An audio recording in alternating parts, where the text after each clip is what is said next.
Hi guys, welcome back to my channel, or welcome if you are new here. My name is Soph.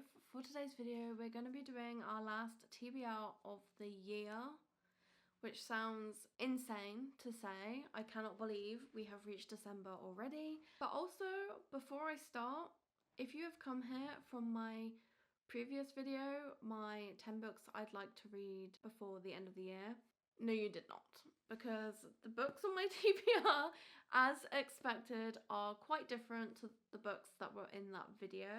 I think I have a couple, maybe, but yeah, they're completely different. I mood read. I may not even read any of the books that are in this TBR, but these are the ones that I'm feeling right now and the ones that I think I will enjoy through the month of December. I need to read 9 more books to meet my Goodreads goal, and I'm hoping to do it, but honestly, December is so busy, I am stressed. I think I'm gonna have to put some audiobooks in there because I can read audiobooks way faster than physically reading anything.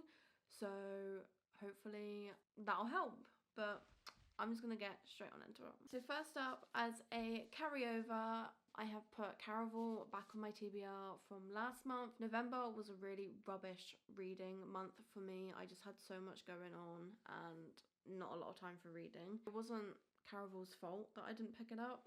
So I am moving it over to December because I do feel like this is still a wintry, whimsical book and a good book to read in December. Like I said before, it follows a caravel that comes to town and somebody gets a ticket to it, but they realise that they become a part of the show, and the target of the games this time round is our main character's sister. So there are some stakes. I believe there's a bit of romance. And yeah, it's just like a whimsical, fun time. It's YA, so it shouldn't be like a really dense read at all. We then have All In by Jennifer Lynn Barnes. This is book 3 in the Natural series, which follows a group of teenagers that have been put into this FBI program because they are basically talented and gifted in ways that most people aren't. For example, one of them is incredible at reading people's body language. One of them is incredible at profiling, just naturally. And yeah, so they all have a talent of some kind, and each book follows a new... They're supposed to be working on cold cases, but each book follows a new sort of active case. And this one actually follows a story that I was quite excited to get to, and I was hoping they were going to actually talk about. So I'm quite excited for this, and I feel like I haven't read like a mystery thriller book in a while, so yeah, I'm excited to hop back into that one. We then have Fear the Flames by Olivia Rose Darling. This is a recent book for me. I recently got it from Amazon when it was re-released through Penguin, and it follows a girl who lives in a world where they literally haven't seen dragons in ages, and she ends up having 5 dragon eggs hatch alongside her, and she bonds with them, but her father is fearful of the power that that would mean that she would have, and so he locks her away in a tower and takes her dragons away from her. And then we follow her years on, I believe, trying to get her dragons back, basically. And it kind of gives me Game of Thrones vibes, but I'm here for it. I believe there is some romance in it as well. I do believe it's a romantasy with dragons, but I could be wrong. But I'm always up for some dragon books. Then I've put this one on because it's been sat on my shelf for ages, and I just feel like maybe it'll break up the like fantasy vibes. And this is The Wisteria Society of Lady Scoundrels by India Holton. And it says down the bottom, Bridgerton meets Peaky Blinders. And I just feel like this is such a fun concept, and if it's done correctly, I'm gonna really enjoy it, because I do love Bridgerton and all the like high society vibes, but I believe it has a bit of crime and mystery, maybe? Oh no, it's more like an assassin vibe. It's an assassin and his next hit trope, which is so much more fun.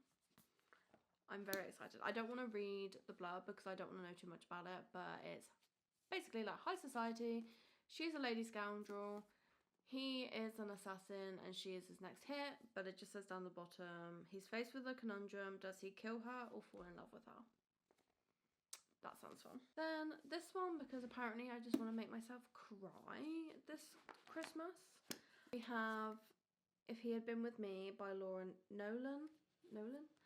And this one follows I'm just going to read you the blurb for this one because I don't know how to describe it. If he had been with me, everything would have been different. Autumn and Finn used to be inseparable, but then something changed, or they changed. Now they do their best to ignore each other. Autumn has her boyfriend, Jamie, and her close-knit group of friends. Finn has become that boy at school, the one everyone wants to be around. That still doesn't stop the way Autumn feels every time she and Finn cross paths, and the growing, nagging thought that maybe things could have been different, maybe they should be together. And as time passes, Autumn realizes she might not get another chance to make things right before it's too late. But I know that this has a very sad theme in it, and I'm scared, but I'm so ready for all the feels. And sometimes you just need a book that's gonna make you cry, you know? Then, because I didn't realize that I hadn't read this one yet, I have put on a cheeky little graphic novel for myself to ease things up, and it's Lore Olympus Volume 4 by Rachel Smith. If you don't know, these follow Hades and Persephone, but the art style is so cute. I absolutely love it. You can actually read them as a webtoon, I believe, on Tumblr maybe? Or maybe she's got her own website now. But these are the bind-ups, basically. I think there's like 6 now, but I only have up to 4. But I thought I'd read number 4, but turns out I have not. So yeah, there's not much I can say about this one in particular, but the general consensus is it's based like around Greek mythology, and the main story is Hades and Persephone, but there's lots of other Greek gods and goddesses in there as well. And then last but not least is a book that I do not physically own quite yet, but it is coming in the first sort of week of December, and that is Heavenly Bodies by Imani Ario. I don't know if I pronounced that correctly. Which follows, in a world where no entities exist but the stars, cruel and merciless gods that watch over the world, Elara has been cursed by fate, a prophecy that promises she will fall for a star, and it will kill them both. But when one descends to wreak havoc on Elara's kingdom, she is forced to flee in the arms of her enemy in the neighbouring country. As she learns more about her own magic and the depth of the star's deceit, she also finds herself learning more about the country she is forced to take refuge in, and the enemy prince forced to train her into a weapon. Something dark brews within her, a power made of night and shadows that begs to be broken free. I think it sounds so good, and it's been re-released by a traditional publisher, and my copy is arriving literally this coming week, I believe. So yeah, that one is definitely going on my December TBR. I'm so excited to read it. I do have the Kindle version, but I just want to own like the physical copy because I don't know if I'm going to annotate it or not, because normally I don't if it's like a book I think I'm gonna love, because I'll get like another copy into it. But I'm pretty sure the Fairy Loot Romantasy pick for December is also Heavenly Bodies, so I will have a special edition of it, and then I can use this one as an annotated one. I just feel like sometimes when the story has a lot of depth to it, annotating helps like understand it, even if it's just simple things like highlighting the world building points, because then I can like refer back to it.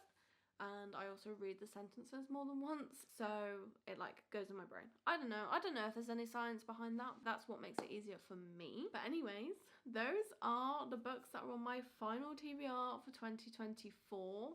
I don't normally wish time away. I'm very anxious about time, but I'm kind of excited for 2024 to come to an end. As crazy as I find it that it is coming to an end, I am happy to say goodbye to it, and I'm very excited to just welcome in 2025 and have a new fresh year for hopefully good things. But anyway, so this is our lovely stack for December plus Heavenly Bodies. I really hope I manage to make my way through the bulk of these. There may be some books on Kindle Unlimited that I end up picking up, or there may be some different physical books that I end up picking up. I truly am a mood reader, and if I'm not in the mood for something, I will not force myself to read it, because then I'll end up in a reading slump, and that is just not good for anyone. But yeah, let me know what your final books for the year are, what you're hoping to finish before the end of the year.